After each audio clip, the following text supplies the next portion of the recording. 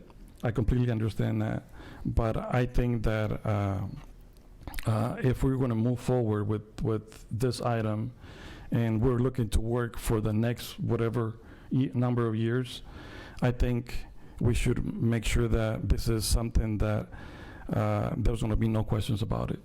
And so I would really appreciate the support to be able to, one way or another, whatever that way might be, for me to be able to bring this back to my council, and then they can make their individual decision.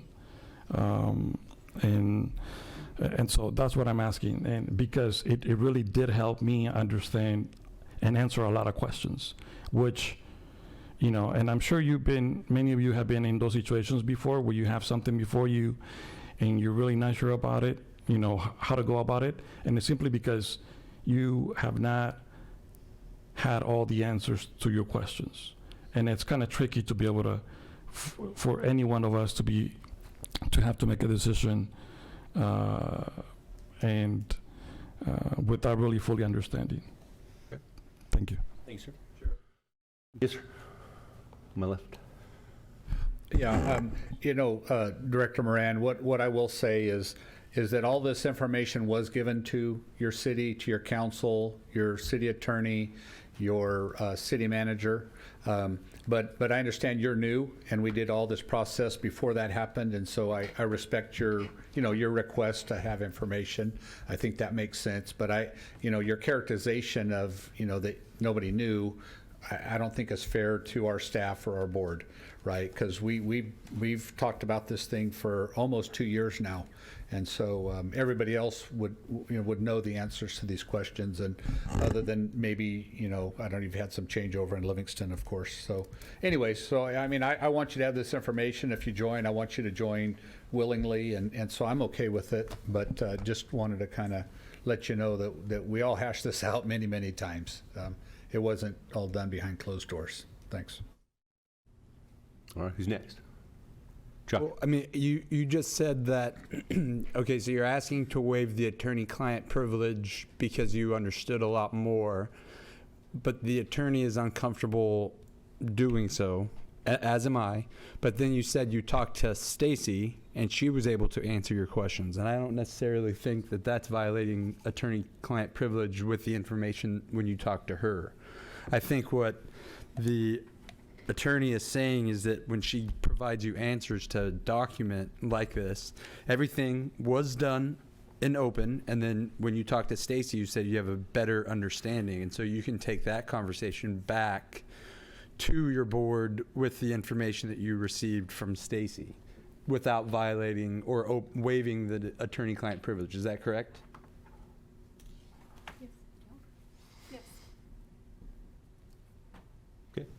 Go ahead, Jose.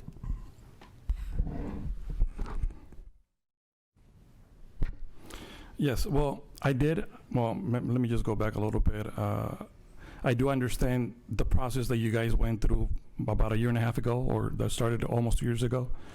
But prior to being mayor and director, I was in the council for 2 years. Well, let me just go back. I can attest that information never came to me, but but I do understand that, and I really appreciate it. My first conversation, or the process was, the first meeting was with Stacy, and this the questions came to legal came much later. And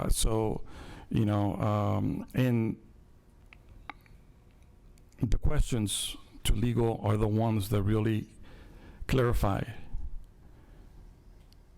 a lot of that, and that's why I had those questions really clarify and make this more clear. And I do believe that the questions are the ones that will really be helpful. But like I said, I will respect whatever the majority of this board decides, and we're trying. I have heard, and I do strongly believe that collaboration is a must, especially if we're trying to better the entire county, not just one part of it. And I hope that we're not left, and it's just moving forward. That's all it is. But I will go with whatever the majority says, and and it is what it is. I appreciate it. Thank you. Director McDaniel. Yes, through the chair. Director Moran, did your attorney not able to answer these questions? Is that why you had to go to the attorney at MCAG?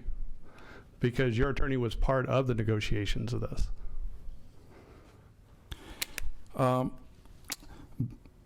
My understanding is that our attorney was part of the negotiations for some time, probably after July of last year. I don't know. I cannot say whether or not the attorney was part of it prior to July of last year. And once again, I can only share what I know and what information came to me, even though I had been there for 2 years before November. So, and believe me, I do understand, you know, I can put myself in your shoes. If you've been working with this for 2 years, I would be really upset, and it's like, well, you know, why were you not, you know, but then again, once again, it's I'm not going to sit here and put the blame game on anyone, and I just want to move forward, and that's it. If we can find a way to make this work, you know, by all means. So through the chair, did you ask your attorney? Yes. And that's why my next step was this. Yeah, thank you. Is there any reasonable substitute, or you think providing the information from Emily's email is the best course? Asking, do you think, is there a substitute to this, or do you think this is the best course to there's the privilege? I mean, if we can, I mean, I heard talking about those questions here without having to go and make it or keep it under the client privilege, you know, I mean, if I'm open to that, and just to make sure that we don't go through, and I also understand not having the risk of setting a precedent, you know, so I understand that. If we can do that, I would appreciate the support. Thank you. Just in general, in attorney-client conversations, there's somewhat of a distinction between more factual explanations of the law on one hand, and then strategy and recommendations and other, you know, more strategic impressions on the other. Just turn to Emily. Do you think this tends more towards your explanation of facts, or more towards, you know, some advice and strategy, which obviously would come with a much higher degree of sensitivity, and potentially there could be a chilling effect on you if you know, if that could be disclosed, but just. No, this relies more on facts. I wrote the email response with that in mind. It does contain my legal opinions on a couple of issues because they were requested, but no, it relies more heavily on facts. If we'd like to have a brief conversation about these questions now, I think we could answer them relatively quickly, as long as we stayed on the specific questions asked. Okay. What's the will of the board? I'll tell you, I'll just ask. But here, question number 1 said, what is the next expected MCAG board meetings where a JPA update will be coming to the board? There wasn't an agendized meeting at the time, but we're having that discussion now. Perfect. Asked and answered. Okay, next question. It is also my understanding that Measure V funds are not attached or obligated to be attached to any other document or agreement, since Measure V was separate measure approved by the voters and not a document or agreement approved by MCAG. The assumption is correct in part and incorrect in part. The regional the implementation plans that come to the board first go through the regional projects committees for the regional projects funds with Measure V. The local funds go directly to the jurisdictions. The board takes no action with regard to those funds. The regional project funds go to the regional projects committees for the east and west side. Those bodies make recommendations to the MCAG board, and the MCAG board ultimately adopts the recommendations. Based on MCAG's JPA, January 2020, and MCAG bylaws, July 2013, what would happen if any member of agencies, one or more, don't approve or reject the most current proposed JPA before it expires? Currently, 6 out of the 7 jurisdictions have approved the restated JPA agreement, so it will go into effect on July 19th. If Livingston does not approve the agreement, then it will cease to be a member of MCAG after July 18th. It will not have a seat at the board as far as MCAG or a vote. MCAG will, because of its designations through the state and federal governments and local governments, will continue to receive the same funding that it does now and continue to program and perform work as it does today. The effect is simply that Livingston won't have a vote.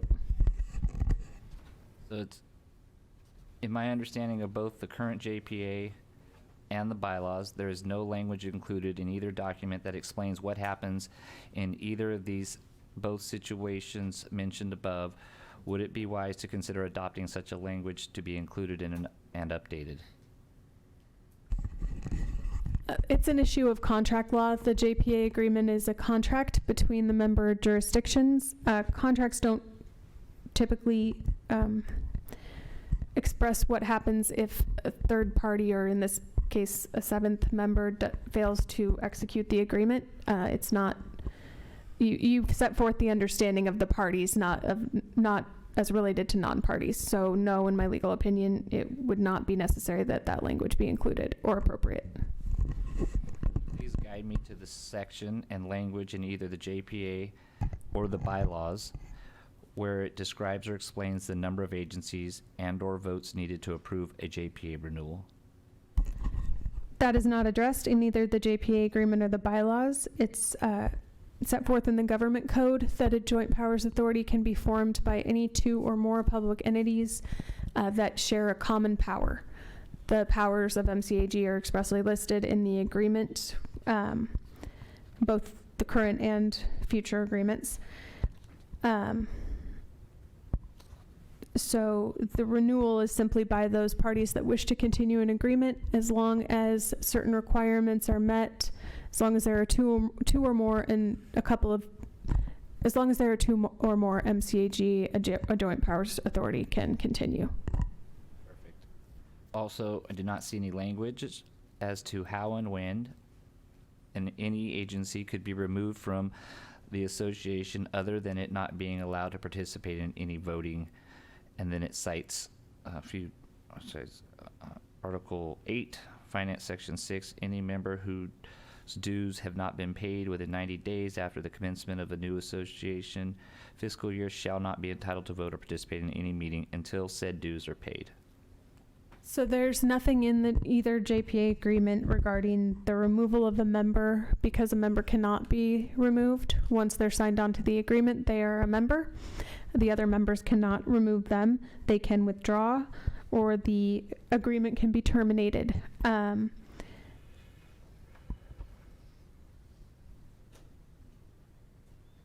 That's the answer. Okay. I'll withdraw my motion.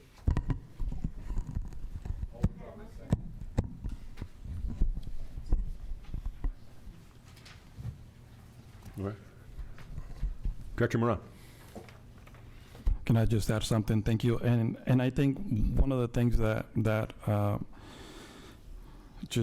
can summarize this is basically in the understanding of how how a JPA works is that no one is obligated to partake in a JPA, but that is also why no one is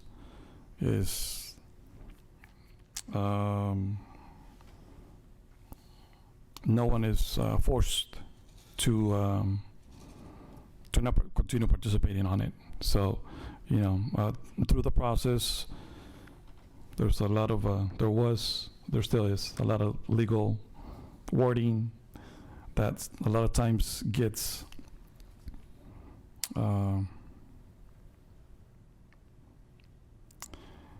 read or understood differently by a lot of different people, different parties. And so I just want to say that the process, although sometimes rough, being able to have a conversation with people does help, and I hope that this continues in the future. Thank you. Thank you, sir. Can I make one more comment? Appreciate do you have everything you need, Director Moran, on this? Okay, thanks.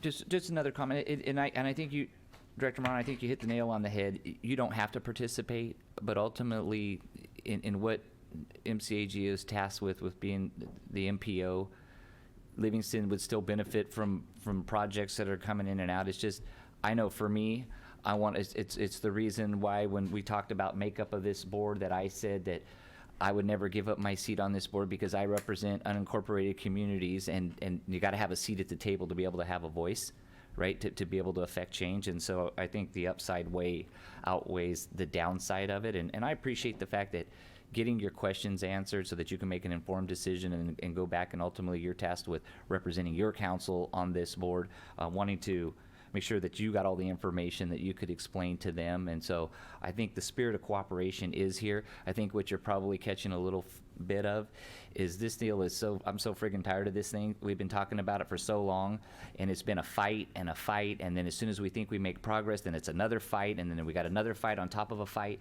And I just think that understanding that you're newer to the game than some of us that have been up here, but listen, this is my 5th year on the Board of Supervisors, my 5th year being here.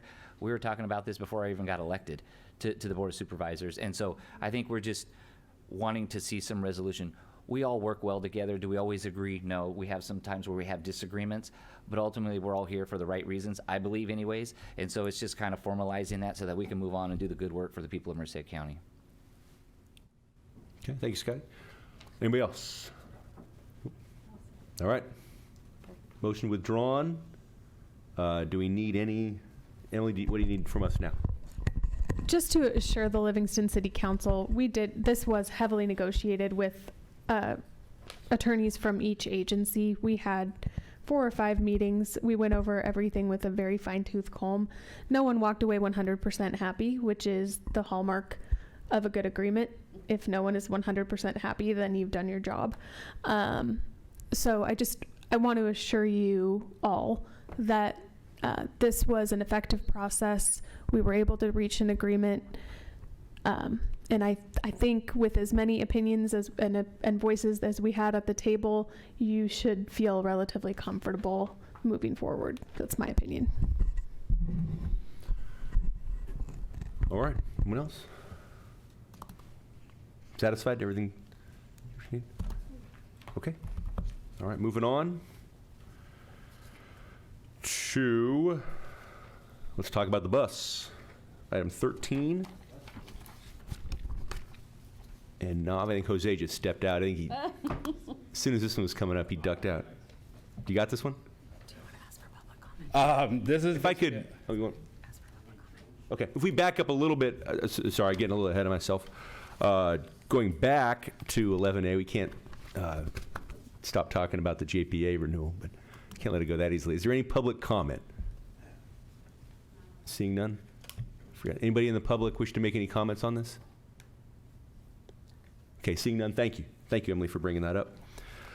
Nothing on item 12. Item 13, Nava and Jose. 13A, this is our MOU with Merced College for student transportation services. Mr. Perez. Thank you, Mr. Chair. Yes, staff is seeking approval of this memorandum of understanding for student transportation services between the Transit Joint Powers Authority and Merced County and Merced College. This MOU is for 3 years with 2 one-year extensions. And just a little bit of background on the process. In the fall of 2019, Merced College students body approved by a vote, initiating a transportation fee of $9.95 for full-time students and $6.95 for part-time students, which the Merced College Board of Trustees subsequently approved. The fee is assessed upon registration every semester. Merced College students are able to ride any fixed route service by simply just showing the driver a valid Merced College ID. All previous MOUs, 2019 through 2022, were based off one-year agreements and were also considered pilots to gather utilization data. Staff did meet with Merced College staff early April to discuss the matter and the program for the future. Both parties were ready to enter into a fully negotiated 3-year agreement before the fall of 2023. The attached MOU, I believe is page 221, has been provided by Merced College for approval, also to their board for consideration. The fiscal impact, the payment structure is based off real-time enrollment figures for full-time and part-time students. So the exact amount of revenue is just dependent on the final registration of students for each term. With one last thing I wanted to highlight for the board, this past spring semester we had blowout ridership for Merced College students. We had 24,359 rides. That blew out our previous fall of 2022, 16,480 students rode the bus. So it blew out by 50% increase in ridership. So we're seeing big time usage from the Merced College students. So with that being said, on the item, I'll be happy to take any questions that the board may have. Any questions for Jose, Darren? Good. Yeah, thank you. Through the chair to Jose. How do we track the students? I mean, do they have a special card? Is there a special? Yes, they have a badge ID. Okay. Where the students, obviously the picture of it, the back of it has the spring semester 2022 little sticker. Okay. What they do is they just walk on. They show that ID to the driver. The driver, once seeing that, knows what to key into our fare boxes to keep the tally and the count of all the ridership. Very good. Thanks. Thank you, Chair. You're welcome. Any other questions? Questions? Okay, any public comment on this? Okay, seeing none, bringing it back to the board. Any further discussion or a motion? I'll move to approve. Okay, motion from McDaniel and Moran. Any opposition? Okay, hearing none, motion passes unanimously. 13B, this is our TJPA operating budget for 2023-2024. Thank you, Mr. Chair. I just want to highlight there's one error on the staff report on the variance. It states 965. It should only be 915. So this budget is an increase of $915,000 operation and maintenance contract, which is an annual increase. Fuel cost increase, staff cost, and also maintenance equipment costs. That's an increase to the budget, was results in $915,000, plus a 1/3 full-time or part-time position, which is spread across all agencies of IT tech. To pay for this is an increase in revenues and FTA funds of $1.5 million, and then STA funds, which is state funds, of $188,000. I gave a presentation last month about this operation budget, so does anybody have any questions? Any questions? And again, yeah, you gave a thorough presentation last month. I have just. Director Silvera. I just got a couple comments from my buddy Nav. We'd like to turn to page 230. And I highlighted these for Nav earlier, but just wanted clarification when I make the motion to approve this, that on National Express paying for 𝗥𝗘𝗧𝗏, that there's a little discrepancy there from the variance from Correct. 50/50. And that the previous year's number was incorrect. Incorrect. So that'll be corrected. And then just because I was looking really hard on page 231, my motion will also include that we capitalize the V in vehicle and the A in audits, just so it all looks very uniform. Okay? Appreciate it. All right. Mr. Chair, if there's no other questions or comments, I know you need to take public comment, but I would make a motion with Nav's correction and my 2 minor corrections. Okay. Motion is second. Silvera, McDaniel. Any other typo corrections or anything else? Everybody's good? Put a period in the wrong spot. Yeah. All right, any opposition? Okay, hearing none, motion passes again unanimously. Thank you, Nav. Look forward to another good year of. We do have a avid rider on the board right here, Mr. Serrato, riding the T route. I rode it this morning. Yeah. We told him that we got a VIP customer, so they get him on time to his destination. It was on time to the second this morning. Not even joking. It was pretty good. All 2 of them. No, 6.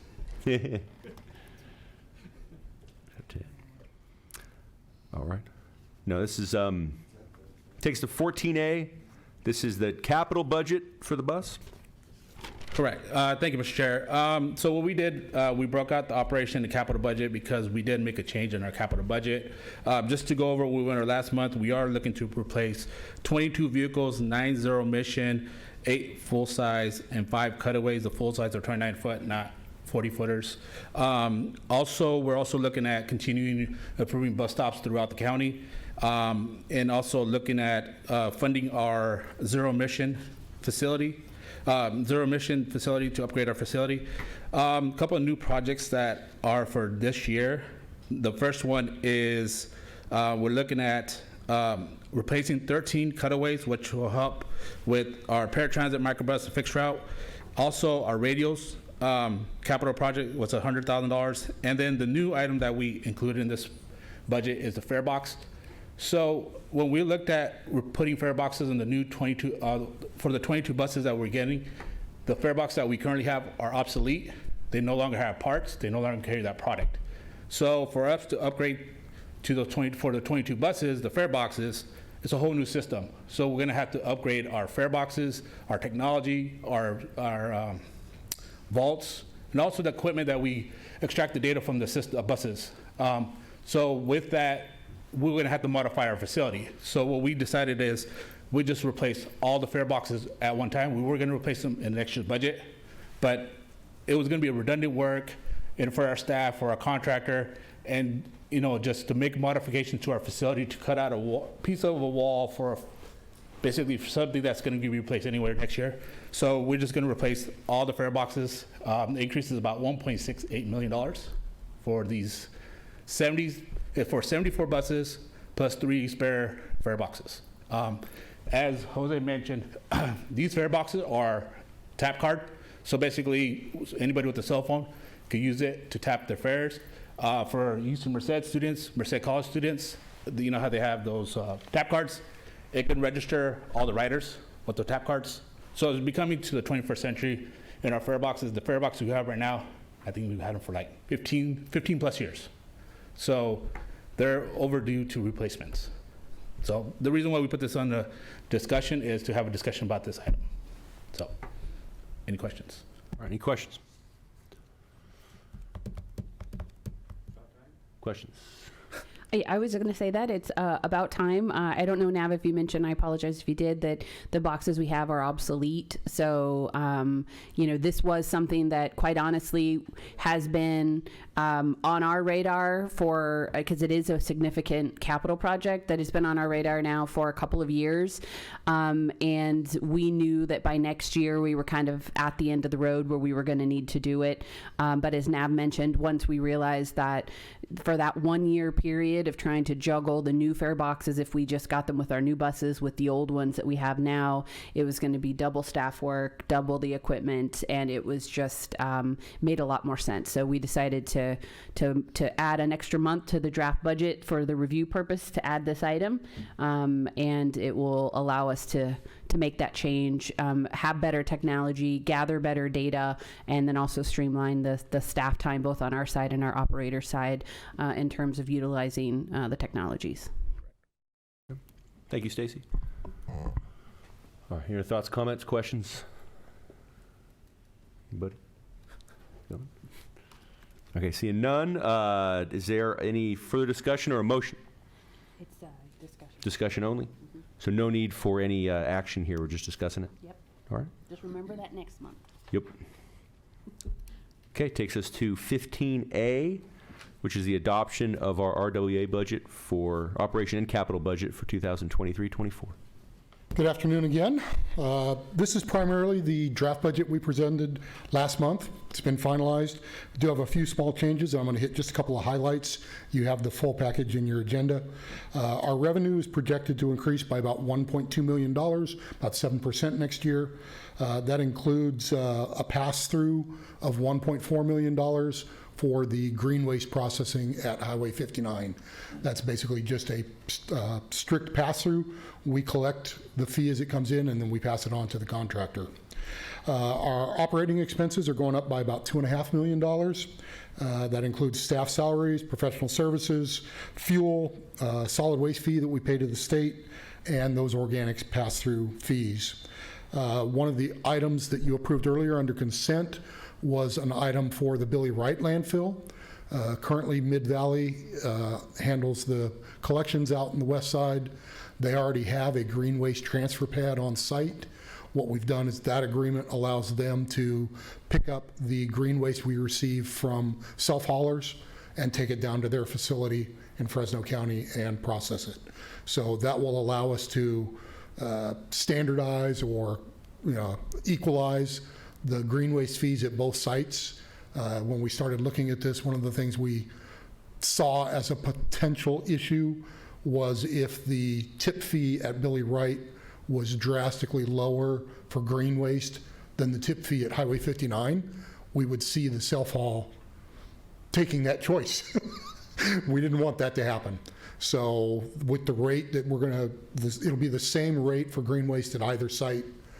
We're gonna come pretty close to breaking even at Billy Wright to cover our operating costs for it going through and then being transferred over to Mid-Valley. Along with that increase, we are adding 2 1/3 positions, an equipment operator, a maintenance worker, and then RWA will be sharing the cost for that IT technician that's going to be shared throughout all the agencies. And again, we did have a 5% cost of living increase in there along with the other agencies. The one change we did make in our fleet budget, we had initially proposed buying 4 new pickup trucks. We started looking at this after we presented the agenda last month, and we'd reached out to our procurement lines. Buying gasoline-powered trucks right now is very slow and costly. Once we heard what the turnaround time looked like, we went back and looked at our budget and said, we probably need to try to go ahead and buy 8 trucks right now. So that line item has increased from $160,000 to $400,000. And again, that just comes out of our fleet replacement budget. So we'll have a slightly smaller balance in there at the end of the year. You know, the majority of the trucks that we're going to replace, one of them is a 2004, a couple are 2008s, a couple of 2012s. Just want to kind of highlight that, you know, a lot of us drive trucks that are 10 or 12 years old, but you're not driving it to landfill every day. Unfortunately, those trucks really suffer the exposure to the elements out there and just the conditions at the site. So we felt it's in our best interest to go ahead and replace those vehicles as early as possible. And we've done quite a bit of research looking at the guidelines for going to electric vehicles, whereas some of the things like our heavy equipment and our medium and heavy duty trucks, the state has come down with goals and mandates for switching that out. For light duty, so far, there's not a mandate on the buyers. The mandate is on the manufacturers and the sellers to sell a certain percentage of light duty vehicles by a certain year. As we look at that, the issue is we don't know that those vehicles are going to be available for us to purchase at that time, let alone whether they're really going to be practical in a landfill application. When you look at the pickups that they're coming out with right now, they have very large, heavy battery systems built into the frame of the truck. And you know, we've seen some of the news items already about these electrical vehicles on the road. If they're in an accident and that battery gets damaged and sparks a fire, well, you know, I'm not sure I want to be driving a 10,000-pound pickup truck on the landfill over the garbage and have that battery get ripped up yet. So we're kind of waiting to see the technology catch up with the application. The other items are pretty much what was in your package. We do have some proposed new projects. Most of them are pretty minor. I will make one other comment on the fleet replacement budget. We had money in there for a new loader for out at the Billy Wright landfill. We got some good news from the vendor. They called us a couple of weeks ago and said, hey, we have a loader that somebody else ordered and they backed out. Do you want it? Yes. So we've issued a PO. We should get that piece of equipment within a month, and rather than having to wait 8 or 10 months for it.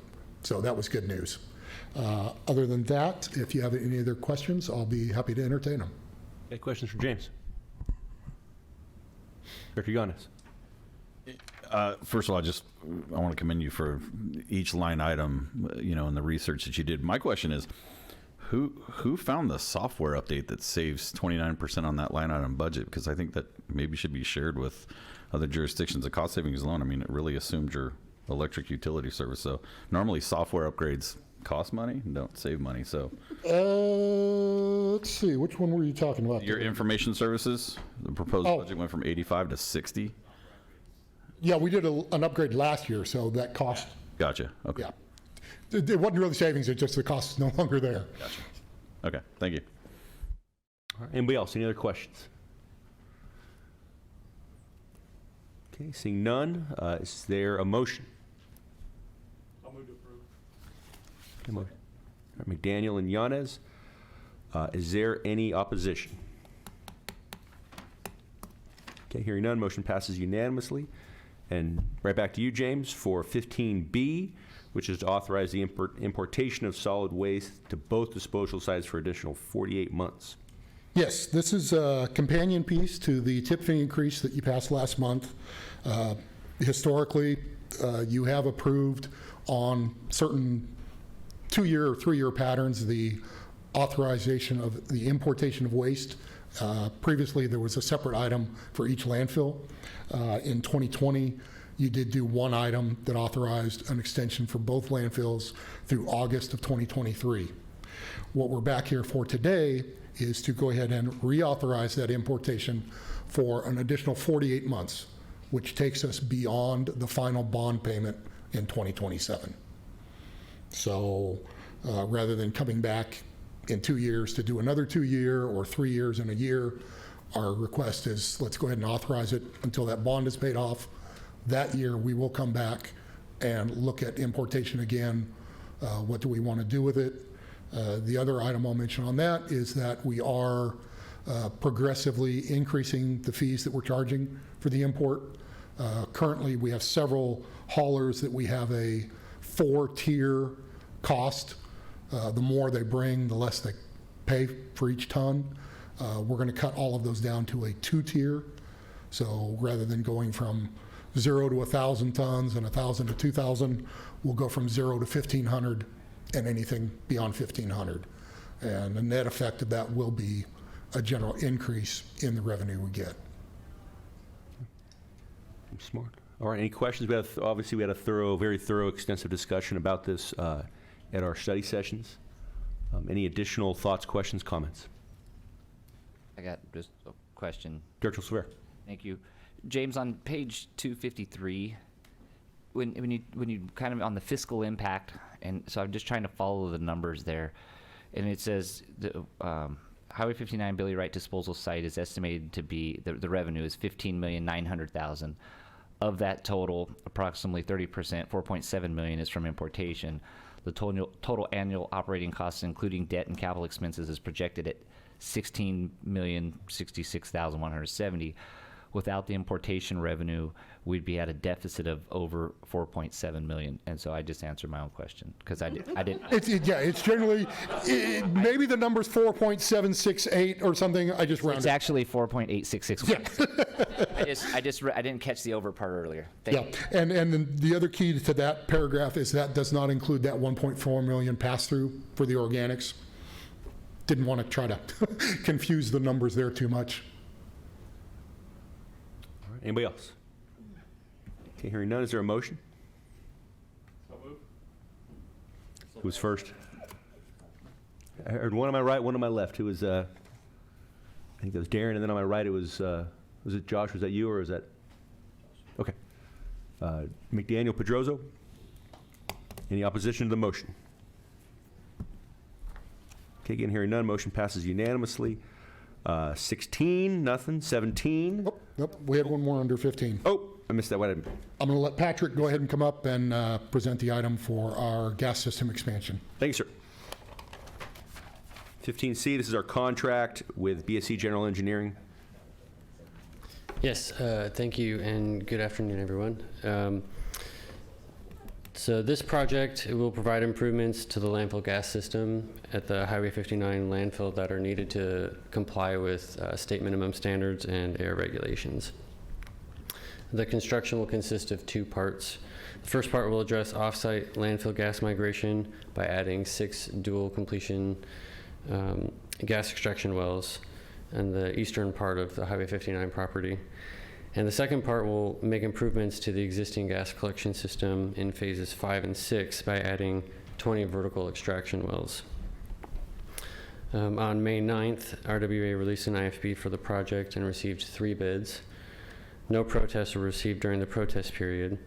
The lowest bid was from BSC General Engineering for $583,705. Just over $1 million in capital funds have been budgeted for this work. and staff is seeking board authorization to execute a contract with BSE. Okay, thank you, sir. Any questions? Questions? Okay, motion from Director Pereira. Is there a second? A second from Director Espinosa. All right, any opposition?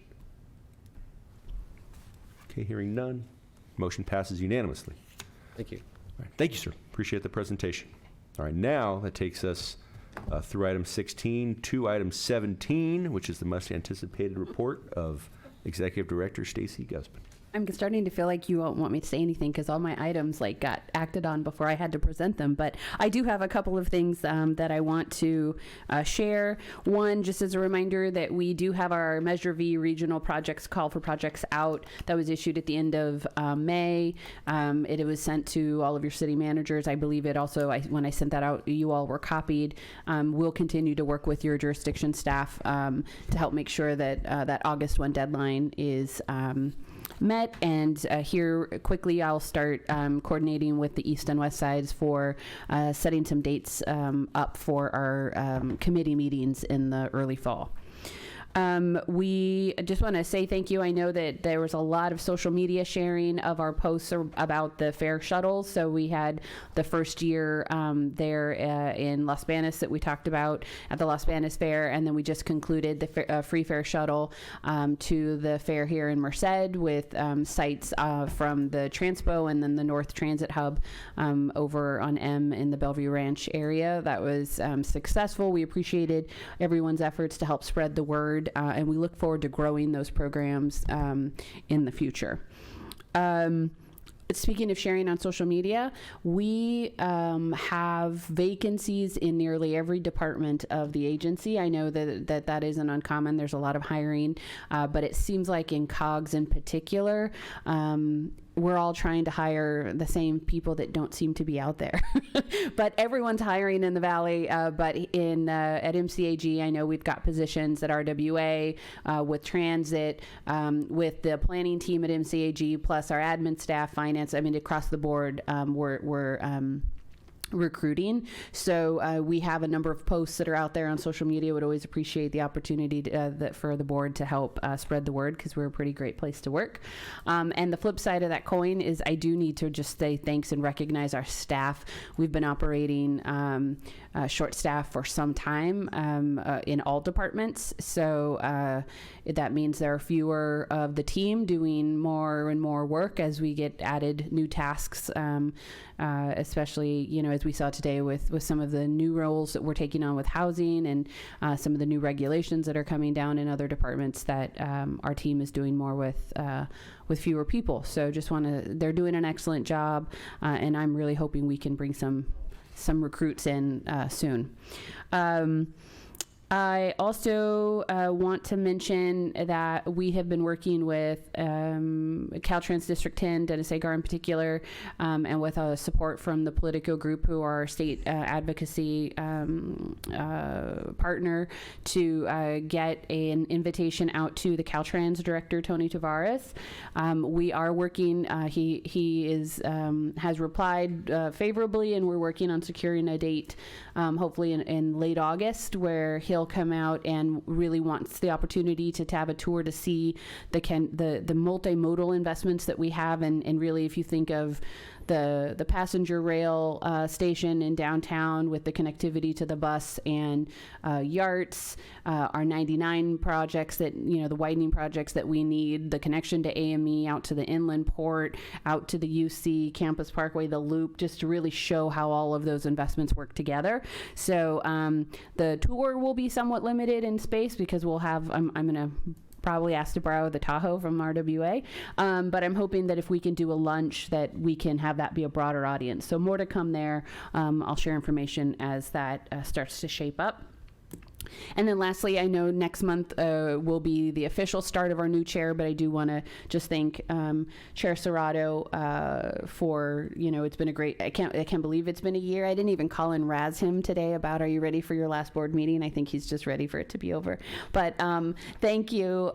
You've been an excellent chair. It's always great to see a chairman get really involved, with all of the things we do, whether it's attending a CALAC conference and winning a basketball tournament, or attending on One Voice and being the chair and those kinds of things. So I just appreciate that, and I look forward to working with Josh. I know he's already Vice Chair Pedroso. He's already been very involved, and Director Yanez, just hold on, because your turn's coming. Look, Josh's going to come in and knock some heads and make some changes. Yeah. And I'm happy to answer any questions if there's something that I didn't cover. All right, questions for Stacy? All right, director's reports, starting on my far left, Mayor Nagy. Nothing to report, sir. Just one item to report. I was at a housing meeting of all items and ran into a renewables company. Kind of part of their give back is in homeless housing here in Merced. And so they asked for our landfill gas numbers. So I gave them the ones that we had when I guess Eric had put together. And so anyways, he sent me a note saying, hey, this sounds like it might work. I'll be in touch. So just want to give you a heads up that Sierra Renewables. Thank you, Lloyd. Director McDaniel. Yeah, I just want to shout out to James Moore. I've been at the landfill out on 59 quite a few times here in the past 2 to 3 weeks, and the staff has been fantastic. Directed me exactly where to go. They didn't recognize me, so it was truly very well. I could say, though, the signs when you're going into the landfill, for me, I seem to be able to figure them out, but there's a lot of folks who couldn't figure them out, and once they get up there, then they try to cut in line and everything, and you can see some tempers starting to, people getting, but me just understanding they didn't read the signs correctly. It was fine with me, but no, just want to say, just a shout out that it was very smooth, very quick. At one time, my son and I got out there and we're like, oh my God, the line was so long, but very smooth, and it worked out very quickly. Good. They direct you to the right place to dump all your empty bottles of hairspray that you had? Yeah. No, those are the one, that was the bag you gave me. I did put that in you. I just want to step and say, I appreciate that comment. Actually, we're going to have a lot of changes going on out at the landfill. Tomorrow, we're releasing the invitation for bids for our infrastructure improvements, which include the new maintenance shop, the new recyclables transfer building. So we're going to have to adapt some of those traffic flows, and we're going to be updating all of that signage out on the main road. One of the other things I'm doing right now, we're purchasing a radar speed sign because it's 25 miles per hour most of the way in, then it drops to 15. And unfortunately, one of the things I've observed over the last few months is a lot of these drivers are doing 40 or 45. As soon as they make that first turn, it's gun it for the scales. So we're going to try to just make them a little more aware. Yeah, certainly appreciate that. All right, thank you, James. Mayor Nelson. Nothing. Director Silvera. A couple things. One, just want to thank James and the staff.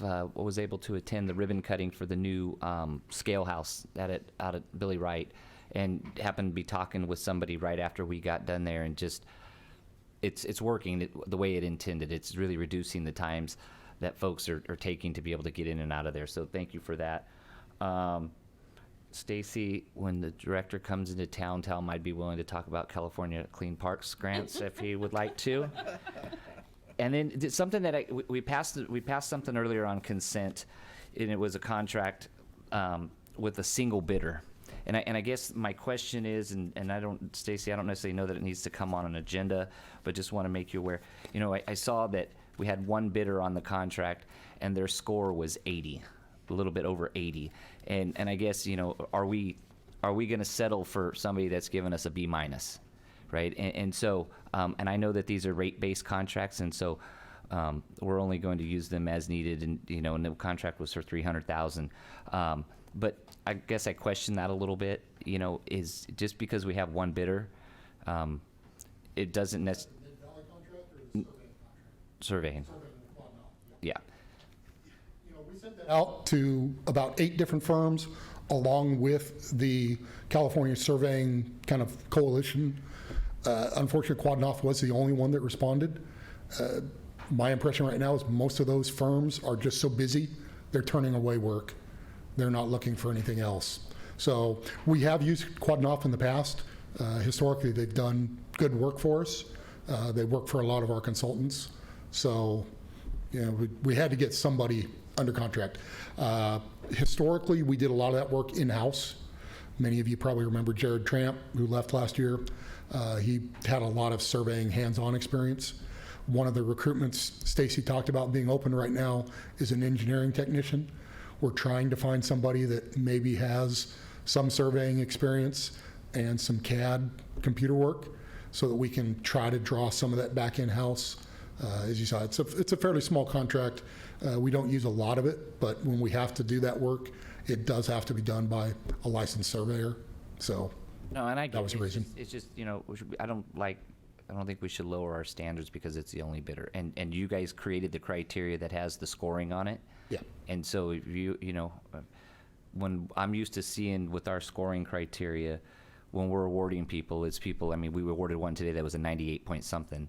And so when we're awarding one that's at 80 point something, just, you know, listen, I don't know the work that they do. I'm guessing they probably do okay work. That's fine. But it's just, I don't know. I think we really need to look at that and really kind of come up with a threshold. I know, you know, passing is C, but is that really what we're interested in, is given, you know, hiring somebody just because they passed, or do we really want good quality work? And so that's just something, food for thought. Thank you. Appreciate it. Thank you. All right, April. Thank you. I just wanted to say that Dos Palace was featured on a national TV station. It was called American Dream TV, and it aired Saturday at 4:30 on ABC, and I was interviewed, so it was kind of exciting that we got to be on national TV, and they watched everyone make coffee at my shop. So and that's what they touted. So anyway, if you have a chance to look it up, it's American Dream TV, and it's with Suzanne Cole, the realtor from Dos Palace. So anyway, it was pretty exciting. I was just saying I'm national TV on now. That's cool. Yeah. All right, Director Yanez. Just a couple of things. First, regarding the landfill, I was out there for the ribbon cutting, and your staff were amazing. Complete detailed tour. I know the city manager joined me, and he fired off about 1,000 questions, and your staff answered every single one of them. Yeah, he was slow that day. He was a little. Josh was a little tired. But no, so forgot to stop at April's coffee shop. Yeah, so thank you for that. And then again, sort of off topic, only because I have my peers here that are here from the county. I got an interesting phone call yesterday at like 9 o'clock in the morning. One of my peers in my private work was traveling through North Merced and called me to get over there in an emergency, and I drove down the street, and he was out with a 2-year-old child in the middle of the roadway.